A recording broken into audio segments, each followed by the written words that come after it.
I'd been First Minister for about 8.5 years. The couple of years of COVID, the intense couple of years of COVID, made that feel much longer. And I was done. I was, physically, mentally exhausted, and that's what brought me to the end of the road. I mean, if the trans debate played a part at all, and I think I say this in the book, it became almost an illustration of the polarisation of politics. And I had started to think that I was, I was coming to represent that kind of polarisation. People in Scotland either loved me or loathed me, and there was kind of very few people in the middle. Now, after so long in office, the fact that so many people still supported me, if I may say so, I think was quite an achievement. But there weren't many people. That's one of the less modest bits of the book when you say that. I mean, I'm allowed a bit of it. You said I've criticised myself on the page, so I feel that I need to sort of.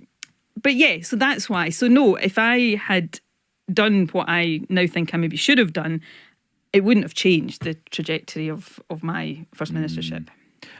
Talking of COVID, I mean, one of the last high-profile things lots of people have seen you do was the appearance at the COVID inquiry, where you broke down in tears. Just explain why that's how you felt at that point.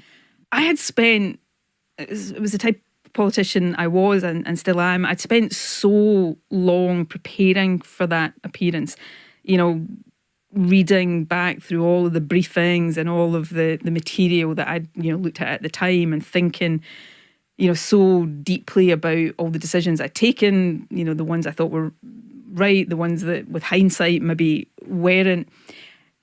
But I don't think I'd properly prepared myself for the emotional impact of sitting in an inquiry, and I'm not criticising the inquiry, but having put to me, I think I describe it this way in the book, all the kind of worst caricatures of myself, that I'd been, taking decisions for political reasons, or I'd been trying to sort of make Scotland more distinct to serve the independence cause, or I'd been a control freak. I did my best in COVID, and like leaders everywhere, I didn't get everything right. But I absolutely, and I can hand on heart say this, I did my best every single day. So to have that sort of come at me, I hadn't appreciated just how that would make me feel. I'd been through, a pretty torrid time in the months leading up to that. I had worried that I might kind of start to or get emotional, but in that moment, I honestly, it wasn't just the breaking down and starting to cry. In that moment, I was really worried that I wasn't going to be able to stop crying, and it was just such a raw moment. And yeah, it was a tough one. I mean, you say you were on the verge of a breakdown. That was, the period since standing down, and obviously lots of difficult stuff had happened.